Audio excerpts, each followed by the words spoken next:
Right, we're here. Welcome back to a new episode of 11 Named People, the football stream inspired by something the historian Eric Hobsbawm wrote down. I always have to put down that disclaimer. I'm Sean Jacobs, and I'm joined by my co host, Tony Karen.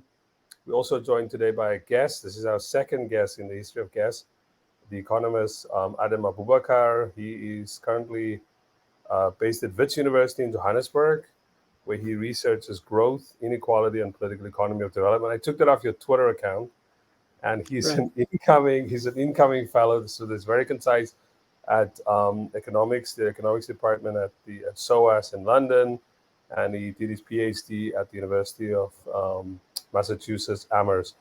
So what we're going to try and do today is the Premier League, which is the preeminent football league in the world, the most popular league, the most watched league in the world, is 30 years old this year.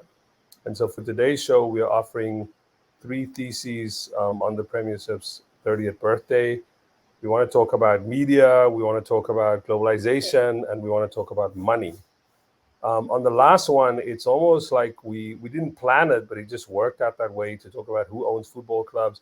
It's especially topical given what is playing out at Manchester United, where players, pundits, and fans of the club, I think Adam might disagree about the pundit part, are united in wanting the owners, the Glazers, out. But let's start with media. I think, Tony, if you could set us off. Yeah, thank you, Sean. And how's it, Adam? So media, when we started off when we had this topic originally, we were like, there's all this manic punditry. It's kind of ridiculous. Like you look at media coverage of the last few weeks, and it's like, is Nunez gonna, change the world for Liverpool? Is Nunez a flop? And it's like, everybody calm down. Haaland, did he flop? It's like there's too much media. There's too much punditry. It's idiotic.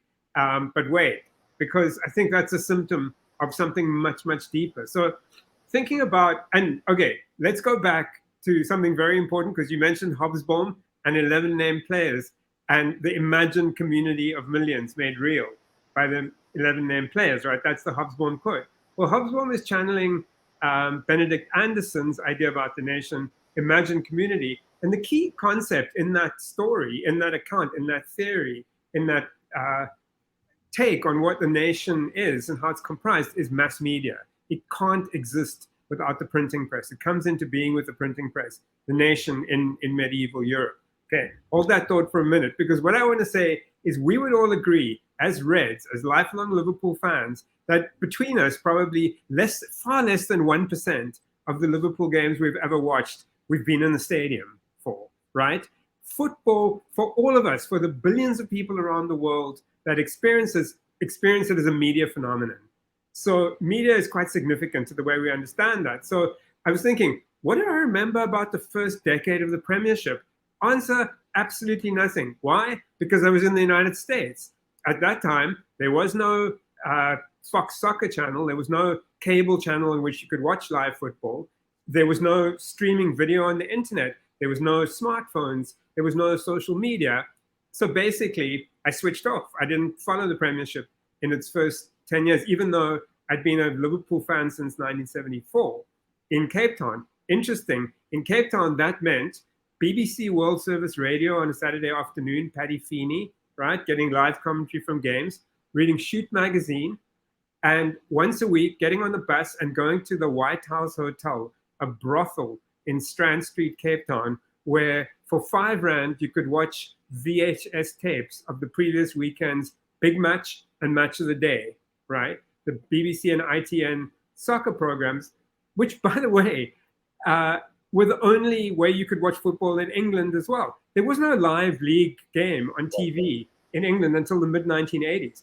Why was the FA Cup so important back in the day? Because it was the only live football match shown on TV in England. So you've got this incredible acceleration of a very short period made possible by a satellite TV, right? You start to have games broadcast live.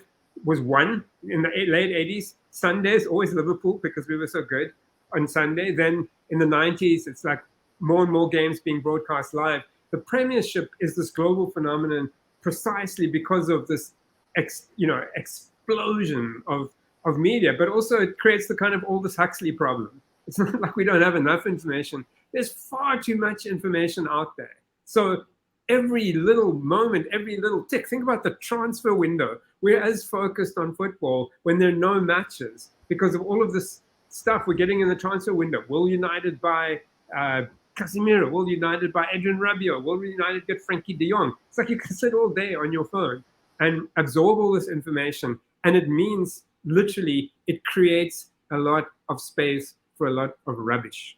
Because a lot of the punditry, I read the Athletic, it's very carefully thought out, very arch analysis. Yeah, everybody's a tactical genius these days, which is great. I love the fact that we're talking about that. But you're seeing this like daily output of like nobody's stepping back and taking a breath. So Premiership, my whole sense of the Premiership coincides very much with an era of like the explosion of social media, that where like time is compressed in space and in some ways doesn't really matter. Like Sean, and I'll throw, it's not a spin ball, a curveball because you know this, but Sean predicts that how long is it going to be before we start seeing, if we 30 years time, we talk about the Premier League at 60. How many of those games are still going to be being played in the same cities in the UK where the teams are from? How many of them are going to be played in the UK at all? Throwing that out as a question, because place really starts to matter less and less. I mean, they'll mostly probably be played in the Gulf. I mean, I think, and I'm kind of eager to hear what Adam thinks about the media. But just for me, I would say, to your point, my sort of introduction to English football, right, visually, was the FA Cup. It was Tottenham. I think I first saw Tottenham, I think it was 81 or 82, playing in an FA Cup final. And then these kind of obscure competitions, which if you're probably from South America, you're like, why are these people talking about milk cups and Littlewood cups, but they're from South Africa?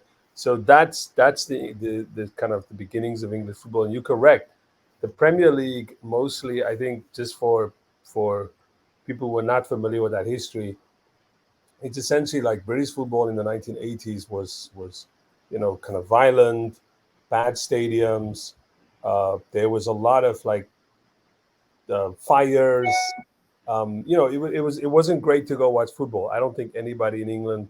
Oh, the way clubs were run were terrible. I know we'll talk about ownership later. So there was in the early 90s. I mean, like people forget the Premier League. As we said, it's 30 years old. So it's the early 90s. It's then only when the Premier League becomes this thing that it is now. And you're right. It's almost like a happy coincidence that it coincided with the moment that satellite TV started, and later kind of the explosion of the internet. That I would say that helped. And I also think it's the English language. I think people forget that apart from this kind of, there's the satellite, this whole thing about satellites, because before satellites and before kind of the Premier League, I would argue that it was mostly in the former British, the former colonies of the British Empire, and in certain parts of it, that people were obsessed with the Premier League, well, with English, sort of the Football League, and if you want, like England's top league, the First Division. And it's only after, it's just lucky that it coincides with if you want, like the satellites and so on. Yeah. Adam? Yeah, I mean, I can't say much about English football punditry beyond the last 15, 20 years, but to me, thinking about the politics of the punditry class in the UK, in terms of English football, I mean, it's effectively an old boy society to me, riding off of their past footballing glories, and also a fair degree of nepotism. And if I look at it, it's no coincidence to me that kind of the worst pundits seem to come from the clubs with the most influence on the English game. So looking at Liverpool and Man United pundits, in the case of the former, I mean, Liverpool pundits have been really getting away with murder recently. I mean, one need not look any further than Graham Souness's comments after the Chelsea game. I don't know if either you, Sean or Tony, repeat them for those in the audience who don't know. Yeah, no, I mean, after this Chelsea Spurs game, he kind of Graham Souness, a former Liverpool midfield, I guess general would be how he describe himself. he kind of lauded the aggro between Thomas Tuchel, the Chelsea coach, and Antonio Conte, the Spurs coach, as a kind of I guess, a return of the man's game in his language, all the while sitting next to kind of one of the winners of the recent Women's Euro tournament. And so I guess, maybe not the high point for English football punditry. As far as United are concerned, Gary Neville and Rio Ferdinand and the rest of their cohorts are, you could say, pretty shameless at their attempt to use their media clout to push various agendas at Man United.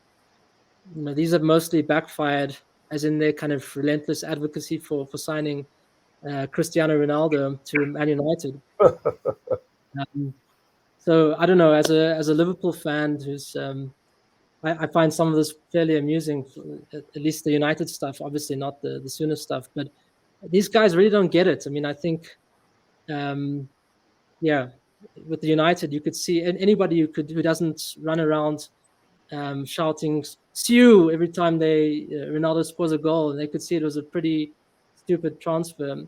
But somehow there isn't any reckoning for these guys, because it's English football punditry is kind of an old boys club. Yeah, I guess There is that's an the antidote. There's an sorry. antidote. I did recommend to Sean last week Liverpool Echo, the daily newspaper, tabloid newspaper in Liverpool. A lot of the written stuff is kind of just like, no, man. It's too much. It's just silly, like in the way that it's written and constructed.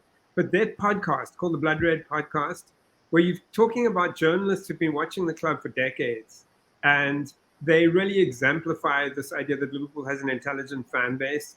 And having these discussions about Nunes, about do we need to buy another midfielder, etc., that are just really thoughtful, not panicky, big picture. It's not like zingers and shade, and it's just like a very thoughtful discussion, very critical of the club when it needs to be, but also very much cold water when people are getting freaking out about Nunes, or what losing Nunes means. It's like, actually, guys, you need to look at what Nunes did in those 2 games. He's an unfinished product. Let's talk about him in a year's time. Really, for the rest, just settle down, everybody. But highly recommend Blood Red Podcast on the Echo. But what I would add to all of this is, to Adam's point, I think that at some level, although you have kind of Gary Neville, Rio Ferdinand, and Jamie Carragher, I think it's a little better. What you their sort of central role in kind of determining like how you think about the game, it's not the same anymore. I think partly because of the internet, like all these like fan channels. So there's a point where, up until I think about a year ago, many of these kind of old boys network pundits, they were mad at the fan channels. They were like, oh, you're particularly with Arsenal, right? Remember, they were kind of saying like they poisoning it for Arsenal, they making it terrible for the club. And then you started seeing, if you go on YouTube, like you'll see videos of Gary Neville, Jamie Carragher hanging out with these fans in these kind of panels or debates that was set up by Sky, for example. So they recognize now that they don't control that, this kind of the if you wonder, like the way the news cycle, right? And then secondly, a lot of these websites by these fans, they become way more sophisticated. They now also, so they started off like just people talking with their computer camera, in their room. You might accuse us of Like that, this. like this. But where they are now, like they have studios. These guys have those like studio length tables and everything. So they starting to mimic these pundits. And I don't know if that's a good or a bad thing, that eventually they're also going to end up, sounding as bad, making excuses like the old school pundits are. But at some level, I would say for now, I'm happy that they are, like, to use Tony's antidote, like they exist to kind of balance this sort of biased punditry, which is sort of, like a pundit who's almost like an in-house pundit. The only problem for fan channels, often, like, you start off being an outsider, and once you become an insider, you stop asking hard questions. and I hope that that's not what's going to happen with fan channels. But I'm happy that you've had like the proliferation of these kind of AFTV, Redmen TV, like all the different Stretford End, like all those like various fan channels. I think that's made the conversation about the game much more richer. I agree with Tony. There's too much of it, so you have to like figure out like what is it what are you listening, what are you watching.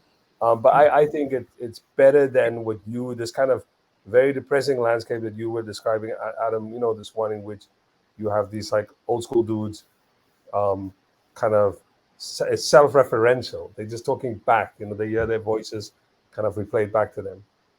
Yeah, I mean, I think they kind of dominate the mainstream spaces, but I mean, I agree with you. I mean, I listen a lot to the Anfield Rap podcast, and their coverage on other teams is pretty fair, and they also have decent politics. And when I look at the kind of punditry class today, I mean, 2 weeks ago, Martin Tyler, probably the most known voice of, I don't know, would you say, Sean and Tony, the most known voice of English football commentary?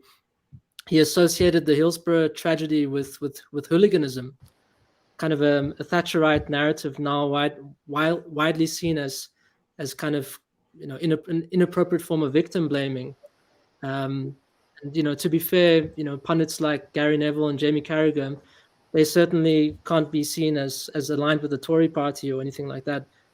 But I don't see I don't recall seeing a single major denunciation of Martin Tyler's comments about Hillsborough. Thankfully, more people have come out against Souness, but I don't know. I kind of in the mainstream press, I don't see a lot of let's say comradely punditry on some of these issues. No, and just on that quickly, I just like one quick note on that, which is like sort of one of my hobby horses, like the way that Arsenal's relationship with Rwanda. You'll notice that the fan channels, they say very little about that. Like I am surprised by kind of how silent, and you can tweet at say like AFTV, or the sort of prominent ones, but they'll rarely say anything about that relationship, about the visit Arsenal and the visit Rwanda, which is visit Arsenal, visit Rwanda on the armband. They actually don't say anything about that. So it's now also extended to this kind of new media, these new media forms. I want to throw a bit of a wrench, not a wrench, but it's a slightly counter idea in there, which is that basically for all of the proliferation of sort of pundit type media, at the end of the day, the compelling spectacle is the game itself. And the rights to visualize the game on any media are so tightly controlled and are so lucrative that it's kind of created this cycle where, as we said, the FA Cup and the World Cup used to be the big TV moments where you'd see live football. And then suddenly you see all of the world's best players playing every week, either in the Premiership particularly or La Liga maybe, to some extent.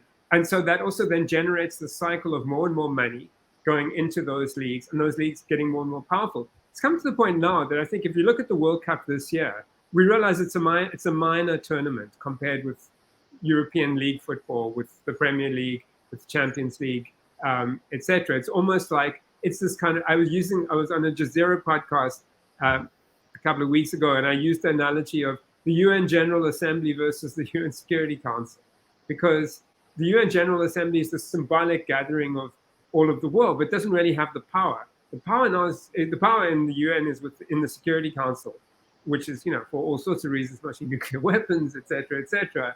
The power in football is increasingly in that European club game, and the media is very much a part of that. That the very fact that we can now watch all of the Brazilian squad, they basically half of the current Brazil squad plays in the Premier League, and another third of them, or even quarter of them, or more, play in La Liga. So basically, it's like we can see all those players every week. The World Cup's not so special anymore. A lot of the World Cup chatter is about this idea that how many of your players are actually not going to play in the World Cup, so they can be fresh when the World Cup's over, and people are returning back to playing league football again. But let me move on to like what I think is the other kind of theses, if we want to use our old school language. Another feature like of the last 30 years is how global the league has become, and we sort of alluded to that in terms of the players and the fans. And I was thinking earlier today, if you think back, somebody like an Arnold Newton, I just kind of thought about him today. This is a guy, Adam. You were probably not. I don't think you were He born wasn't yet. born yet. But like Arnold Newton, he played for like Ipswich Town. I think he played for Ajax, and he played for Ipswich Town. He later played for Man United. And this guy, this was an unusual thing to see a foreigner play, like a European, not even South American, just like a European from another country playing in the English Premier League was an unusual sight. And then of course you had like, and I mentioned already the FA Cup of like the early '80s, the Tottenham teams of like Adiles and Ricardo Villa, who played for Argentina and then also played for Tottenham. Again, this was like extraordinary to see this kind of thing. Or the Danes who played at Liverpool, like Jan Molby. Like this was very. I mean, again, there's longer histories there with kind of Danish club football to English football, but now, I mean, Tony just mentioned like you have so many Brazilians, right? So many of the Brazil national team. This is, I don't think a decade ago, you maybe had Arsenal had a Brazilian like in that invincible team whose name Yeah, was named Gilberto Silva. Roberto Silva. But it was very unusual to see like top Brazilian players when that guy came to Middlesbrough, the little player, I forget his name, Juninho. Juninho, This can was a big deal. But now it's not unusual to find these players from South America, the best South American players, Mexican players. Chicharito played at Man United, or if you think of and finally, I want to say African players who start out as kind of mostly probably like a striker, maybe, kind of out like way up the field. Now, often organizing a team, like in the middle, in the heart of a team, the spine, goalkeeper Mendy, who's like probably one of the best goalkeepers, who's over at Chelsea. I mean, there's race also involved. Right, black goalkeepers. So that's another feature. I mean, just thinking about it, I think that's one other feature that has changed a lot in the English game. This is from a very kind of racist, uh, uh, insular football. Ron Atkinson sort of famously, bemoaning, saying, I think he said terrible things about Desai. Before that, like the way people talked about black players in the first division. So for me, I think, I don't know if I think it's a good thing that the game there has become way more diversified. It's terrible that everybody's just playing in Europe, and that it means that all other leagues in these other parts of the world are suffering.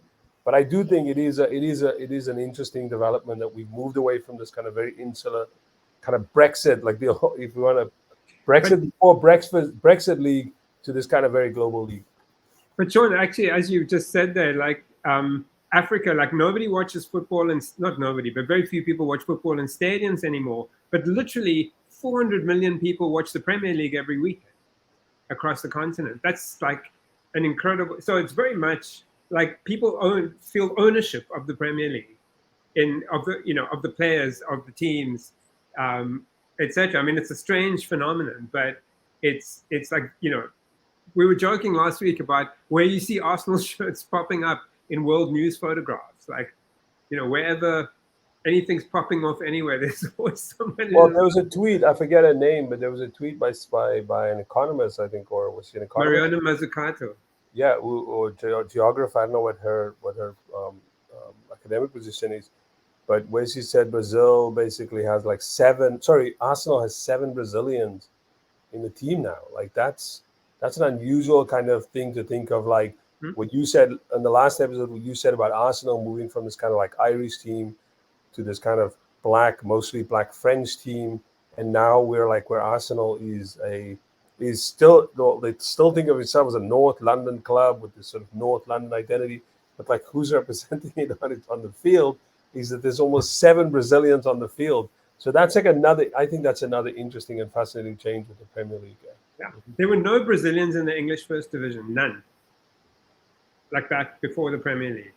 No, that's a crazy thing. Yeah, yeah. Mm. So the question I have is kind of why you think there's been this transformation since the Premier League era came in. Like, why is the league become so much more globalized in terms of players? And if I think about this like a little bit as an economist, I mean the Premier League has you know in the last 30 years become by far the biggest kind of revenue generator of all the the leagues in the world, right? And resultingly, when I think about it, there are these tremendous competitive pressures to win the league or to enter the lucrative Champions League spaces, or perhaps most interestingly, to avoid relegation. And then, it shouldn't be any surprise that the elite football clubs believe in signing the world's best players, irrespective of nationality. I mean, particularly at the elite clubs, their managers and owners, they come from the worldly members of the cultural elite. But maybe more surprising is that managers and owners at the bottom of the league are consistently looking out for undervalued talent. And the small-minded, small island mentality of parochial England doesn't get in the way of this somehow. I mean, the best example I can think of is that Big Sam Allardyce, the archetypical figure of Little Britain. He brought JJ Okocha to the Premier League. He discovered Ida Gudjohnsen from the Icelandic League. And to me, the bottom line is that the extreme competitive pressures of the English Premier League compel teams, both at the top and at the bottom of the division, they find the best talent they can. And I think this is the story of the league's globalization in the Premier League era, when these revenues have exploded. And somehow this globalization has managed to articulate with even the visions of kind of famous Brexiteers like Allardyce. So the only way I explain it is kind of a Darwinian rationale. The Premier League is not filled with parochial football outlooks because parochialism gets you relegated. But I'm interested in what. Yeah. I was going to ask you, as an economist, to talk about technology transfer, because what's really interesting, if you watch the World Cup today, or you watch the African Cup of Nations, you watch pretty much any tournament today, or even clubs coming up from the lower leagues into the upper leagues, you see that Eduardo Galeano, a lovely revolutionary writer, thinker, and we love him. He's the poet of the game and so on. But he famously said, "Show me how you play, and I'll tell you who you are." And these days, that doesn't mean anything because everybody plays the same way, or not the same way, but one of three or four styles. I mean, that are all variations of of what Klopp's game is or Pep's game is. I mean, they have predecessors, but this idea that essentially the technology of winning football matches has actually been generalized. So at the World Cup, you never see 5-0 thrashings anymore. You'll see a team from the equivalent of the football's G7 playing from a team from the equivalent of football's G20, and the result's not even predictable because teams are set up at least defensively to be able to cope. Nobody's getting overrun anymore because the tactics of how the game is played has been generalized. I mean, Is that right? In international football, I mean, the example that comes to mind is the Brazil-Germany game, right? I mean, but those are both G7 powers in football. Sorry? Those were G7 powers. I mean, that was a black swan event, right? That's not a norm. Mm. I mean, in that same World Cup, you didn't have any of the minnows being beaten by that margin. I mean, I think that was a fluke, as in a psychological collapse, which tells us there's more than tactics. There was something else going on in Brazil. To your phrase, like this is a black swan event. Like Brazil, that's like a weird. Remember, Brazil was facing this kind of economic, social crisis. That's what led. Kind of eventually, the outcome was Bolsonaro. But I just wanted to say something else quickly to this point of, is this like a Darwinian struggle to the death? I actually think that there's a weird kind of accommodation between sort of culturally in Britain. There's a sense so the island realizes that there's in its public culture, like on television and how it thinks of itself, it still think of itself as Britain. But I think it accommodates, or it's made room for the idea that for this Britain to continue, it has to kind of basically anybody who can help them keep intact this idea that they have of Britain, they'll bring them on board. I don't know why I always think of this like colonialism, how colonialism operated, right? So the Dutch East Indies Company was doing it for I don't know, in the name of Netherlands or the Dutch crown or whatever, but it was a multinational corporation. It took on people from Germany, France, English that work for that company. So it doesn't mean that its idea of, I don't know, like, and you could say Dutch colonialism or French colonialism or British colonialism, Yeah. that doesn't end. It just means it takes on board like all these people. It takes on board all these people for its end. So I don't think that even Sam Allardyce, when he brought on board um, JJ Okocha, and you could say this for many other of these like small town English clubs with their sort of very regional identities. I don't think the fans, the owners, the PR, the local media, he becomes out JJ. You know, it's like he gets written into like their existing narrative. I don't think it. I don't think there's a fundamental change in how in this and the identity of those places. I You think reminded me of the, they the, still the, the understand themselves that way. you reminded me of the Glasgow Celtic song for Shinsuke Nakamura back in the day, like which betrayed the ignorance, but also that attempt to integrate them into local sensibility, where the chant was, he eats chow mein, he's Japanese, and loves Sinn Fein, which is just, But uh, right in order for because they had to like bring him into their discourse. I mean, I don't. mhm. Yeah, that's. I think that's what I'm sort of getting at. I'm not sure that they've sort of. I mean, I started a very optimistic, right? But Yeah. I don't think there's like a complete reckoning with Britishness or Englishness or whatever. I think it's more like um, he's now one of the lads or something. I don't know. That's sort of Well, my reading of it. Yeah. there are two. I have two counter examples. I guess the first is Lucas Radebe in Leeds, right? Um, you know, the extent to which it's embraced. I mean, you have the Leeds rock band Kaiser Chiefs, right? I mean, they really get into like where he's from. It's not about him becoming Leeds. Um, and the other example has completely slipped my mind, so I can't bring it Well, up while now. you're thinking of your example, my Yeah. only counter to your Leeds story is Leeds has a longer memory. Like, okay, it doesn't mean that Leeds, the sensibility of what it means to be Leeds changed, but I think Leeds has a longer memory specifically relating to South Africa. I've spoken about that before, which is Leeds. Leeds is one of the first English clubs. So white South Africans went to play in English, in the English leagues, but Leeds brought in like Jerry Francis, like the guy from Joburg, right? Or they brought in Albert Johannesson, the famous Albert Johannesson. They brought in when South Africa ended apartheid.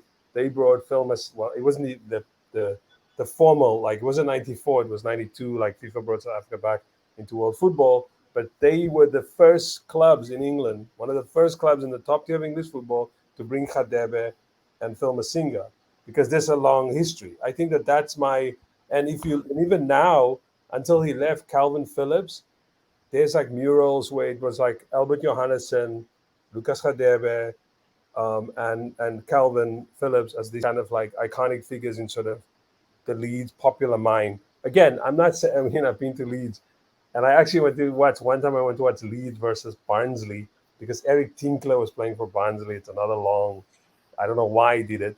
But the thing I was just going to say is, it does, again, I don't think Leeds is perfect, but I think the Leeds story is sort of maybe, again, it's also complicated, a little bit of an outlier. But you're right. It is interesting that sort of these young kind of kids take on Lucas Radebe as like a, like a, I don't know, a meme, a mascot or whatever of their kind of cultural identity. Yeah. I remembered. Sorry, I very quickly I remembered my second example, which is Mo Salah. I mean, there's been some kind of empirical work on, kind of an event study there, as they say, and kind of this sort of empirical research on the effect of Mo Salah on hate crimes in Liverpool. Oh yeah, I remember that. Yeah, yeah. And I mean, I don't know. I guess it speaks to the cultural influence of these figures outside of the football field, and the extent to which people really adopt these figures as significant in a broader sense for the way they politically identify. Or I don't really know, but Basically, Salah becomes a Scouser.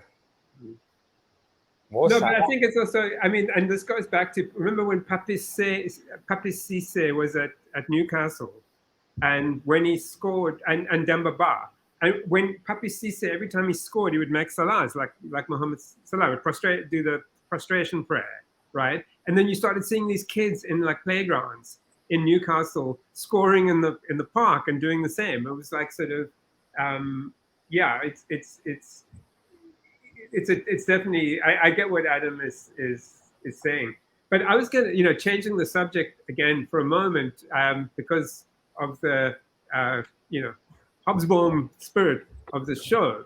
So we're talking about like models of ownership right now, and it's all real models of finance capital. I mean, you sort of have rentiers at Manchester United who just suck. They just extract wealth. You have hedge funds like Liverpool's ownership, who I guess are speculators and boosting the value. You have vanity investors and sovereign wealth funds. Adam, unpack it for us. Tell us what's going on, why these different capitalists of different types and different needs buying football clubs, and if you're a fan, what's your optimal preference? Yeah. No, I mean, so I'll start here. I mean, I think there used to be a perception. I don't recall from where exactly, but I think it's from books like Soccernomics. There used to be a view that football is not particularly good business to invest in, to make a return. And there's also a view that from the perspective of fans, it's kind of bad for owners to make a return off of their ownership of football teams. And I think both of these views have been, in a sense, a little bit too broad to be strictly true in some sense. And I'll start with the latter view, that it's bad for owners to make a return from football clubs. I think whether ownership earns a return, is bad for the club or not, depends considerably on how the ownership earns their return. And in particular, yeah, I mean, it matters whether the return comes from, in a sense, dividends or capital gains.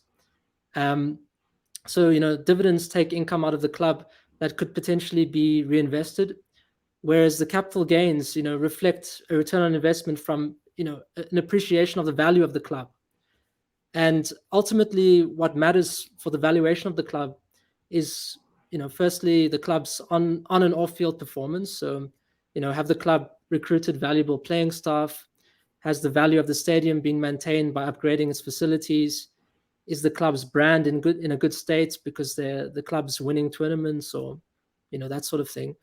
And these are all things that the fan base has a direct interest in. And to me, it shouldn't be an issue if the ownership makes its return by investing in the club's revenues, investing in the club, improving its valuation by kind of improving the asset base of that club. And unfortunately, I think there's not enough recognition of this, and football fans are kind of still caught up in the fantasy of being bought up by a petrostate that takes the football club out of their post-industrial city's decline, into kind of a football manager mode where they just signing the Messi or Ronaldo or something. And in football today, there are really only two modes of ownership, at least in the Premier League. Those in it for a return and those in it for sports washing. And I think it should be obvious, which one is really in the fans' interest. But wouldn't Man City fans argue that sports washing is doing them just fine? It's doing them fine in terms of, like, I don't know, they're winning trophies, but ultimately, I mean, it's a pretty empty form of winning, right? If you're just throwing money at it. Nobody Right? cares if they win. Yeah. Nobody's like, I don't know. Nobody's sort of happy about them winning, and nobody cares. It feels it doesn't have a real Right. meaning. Yeah. They had their parade last year after winning this incredibly tense title, right? I mean, they won it in the last 15 minutes of the season, and no one showed up for their parade. I mean, and the pundit class certainly doesn't care much about it. That's a little bit because they don't have old boys, because they're relatively new to success. But I don't know. From my side, I think it's much more interesting what the clubs that have been trying to earn a return have been doing in terms of recruiting players. And I mean, it's incredibly hard to find the appropriate playing staff for football clubs. And you can do what Manchester United try and do, and just sign what the old boys recommend, or you can hire two Cambridge physicists, physics PhDs, and develop statistical models. And yeah, I think it's quite compelling what some of these kind of pretty cynical people. I mean, John Henry, he doesn't really care if Liverpool. He's the owner of Liverpool. He doesn't really care if they how they do in 30 years' time. But if he can make sure that when he sells the club, he gets 1,000% return. I mean, he'll be pretty happy. So just to unpack what you're saying, because I'm still hearing at least three versions in there, which is, like the Glazers are extracting value from the club literally by just draining it, but as you say, using resources that could be spent on players, etc., versus the John Henry's hedge fund model, which is that you're building up the value of an asset, which you will realize only when you sell it on, right? Exactly.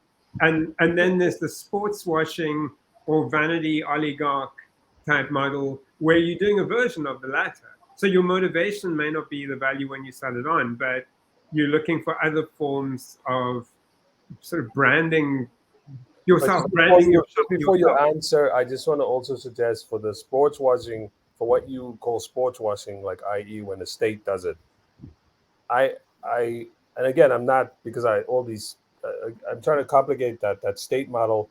Not all those states are necessarily just doing it for sports washing. Some of them also probably just doing it also, like they they they're like they're like on the margins of kind of influence in the world, and having a football club is also going to let people are going to talk about that.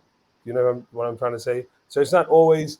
It might end up as sports washing, but often like the beginning is we don't have much else. We have we have natural gas, or so they like, oh, but we need a reputation.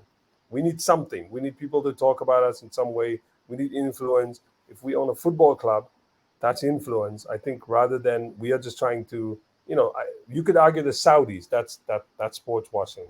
I'm sort of wondering, like, does all the Gulf princedoms, do they all do sports washing, or is some of them just trying to do reputation building? I don't know. Maybe if you're gonna maybe if you want to answer Tony's question first, yeah. But that's part of that, yeah. Sure. I mean, let me start off with United. I mean, their owners are in it for return. I mean, so as Tony says, there are three types. They're the sports washers. There are those who in it for return through capital gains, and there are those who want to do it through dividends. So United's, they want to get the return through dividends. That's the wrong type. And the problem with taking dividends out is that obviously that money isn't being invested. But if I look at United, I mean, their problem is not a lack of investment. I mean, at least in the playing squad, I mean, their problem has not been the quantity of investment; it's been the quality of investment. And that problem's not unique to United. Making good investments in football is extraordinarily difficult because identifying what is uniquely a player's ability and not say the ability of the team that the player plays in, or trying to identify how that player's ability will translate when you put them in your system, that is incredibly difficult. And as I say, Liverpool hired Cambridge physics PhDs to work on this sort of problem. But United rely on their old boys club, Rio Ferdinand, Darren Fletcher, and Gary Neville, to like talk up who they should sign. And it should be obvious, who's going to do the job better. Is it the Cambridge people or Darren Fletcher? And in the end, I would say that. I mean, I'm not saying there's something in between. And the old boys thing, I absolutely agree with. The Cambridge physicists would have to make sure that their models align with, like, I mean, if you think about football success, the most important acquisition Liverpool made in the last 10 years, 20 years, 30 years was Jurgen Klopp. Man City's most important acquisition was Pep. It's basically, so, I mean, this is why it's so bizarre looking at United now, because they're buying players that make absolutely no sense for Ten Hag. Like Casemiro, it's like, what? Like, this just doesn't make any sense for the way the person you bought to orchestrate this thing actually wants to set things up. Is, you'd need, so the statistical model has to conform also with, like, some sense of the chemistry that's being created in terms of what's going to happen on the Right. field, which I mean, I'm sure we do at Liverpool. But then, I mean, also, I don't want to be too self-righteous because you look at some of the rubbish we fought over the last 20 or 30. I mean, you go back, it's like when we sold Fernando Torres and replaced him with Andy Carroll, or when Rafa was trying to push out Xabi Alonso and replace him with Gareth Barry. It's, Yeah, but we only got this right in the last 5 or 6 yeah, years. I yeah, mean, yeah. and the point is that they've found the right institutional structure. So the statisticians can't dictate to Klopp, and Klopp can't dictate to the statisticians. They have to come to some kind of agreement. And United now, I mean, um, they have no structure. I mean, they have. I mean, just looking at this last transfer window, they signed Christian Eriksen. I mean, he's a good player, but they're not going to play with a number 10 in their team because that's not the system they play. And they currently have three number 10s on the books. They have Eriksen, Donny van der Beek, and Bruno Fernandes. And this culminated in Eriksen playing as the false nine in the first week and the number 8 in the second week. No, And in the second week he was the regista. He was like trying to be what's his name? You know, the Juventus coach, that player.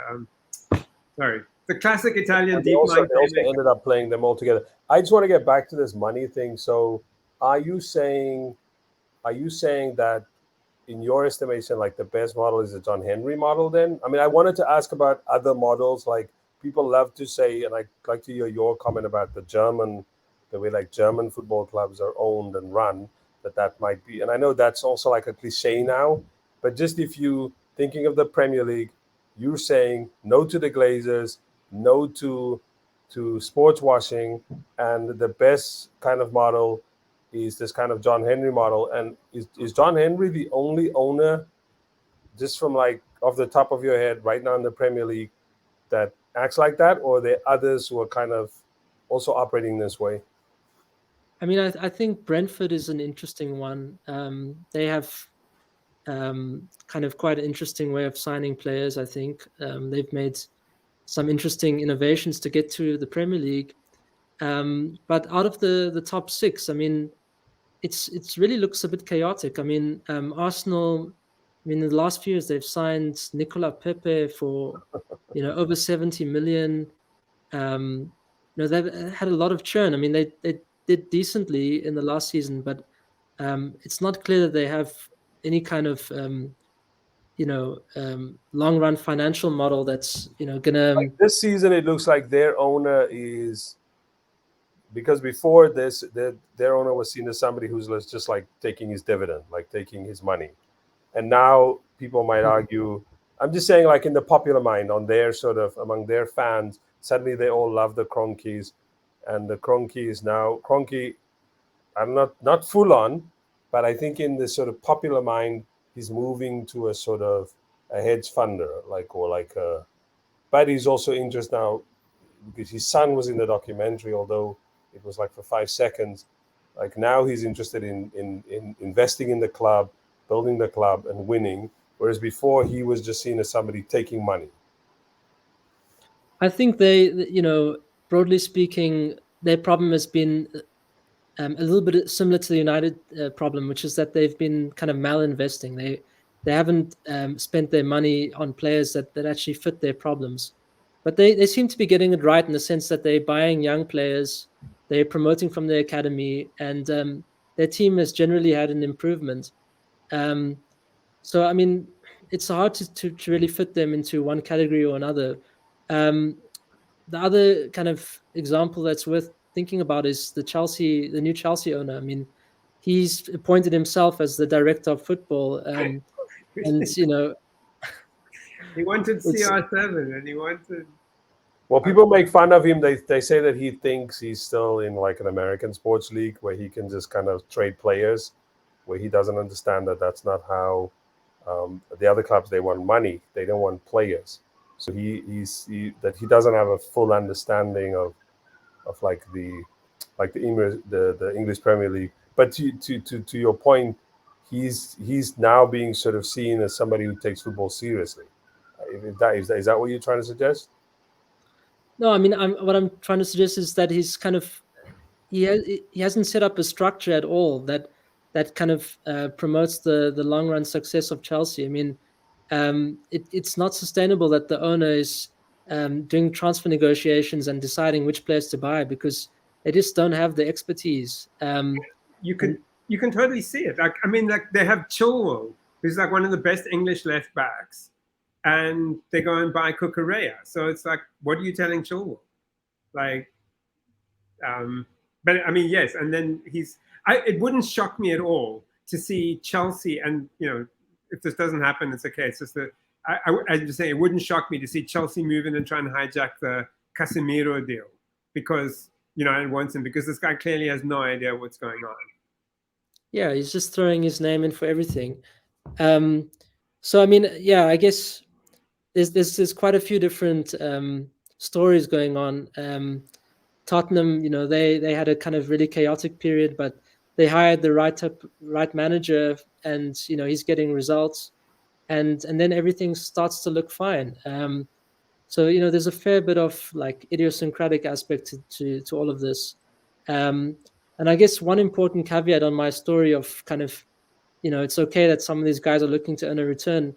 I think we're on the cusp of kind of an American model dominating the Premier League, because so many of the owners are now American. And I think the type of changes that you're going to see is at some point, these guys are going to want to realize their capital gains. And in football, that is pretty difficult because it's very rare that a buyer comes up for a football team. And so how they try to solve this problem in the past was the European Soccer League. If you can guarantee that every year your team is in the new Champions League, you guarantee revenue. And if you guarantee revenue, you can create financial products. You can basically ensure that this firm that people want to buy the stream of revenue, basically a share on the stream of revenue. And that's how basically these guys are going to solve their capital gains problem. That's a really And excellent point, because if you look at that proposed Super League or whatever, that's an American sports model. It's a closed shop. There's no promotion and relegation, which completely negates the spirit of what we understand football to be. But yeah, I can see that essentially. By the way, you know what's funny? To bring this all full circle, that was the original. I think that was kind of the original proposal of David Dean and a bunch of other people in the late '80s when they tried to break away from the football league, is they wanted to start their own super league, kind of what they're doing now at the European level. This idea of kind of ensuring or guaranteeing like a stream, like the stream of income. I think this was the original idea, was like, how do we and Dean was known for, he loved the American style of organizing sports, so he wanted to bring that model to the former Arsenal. I think he was Arsenal's director. So that idea, like you said, of like kind of preventing promotion and relegation, making sure that you have like stable income. It's an old thing. The Premier League was a compromise to stop that from happening.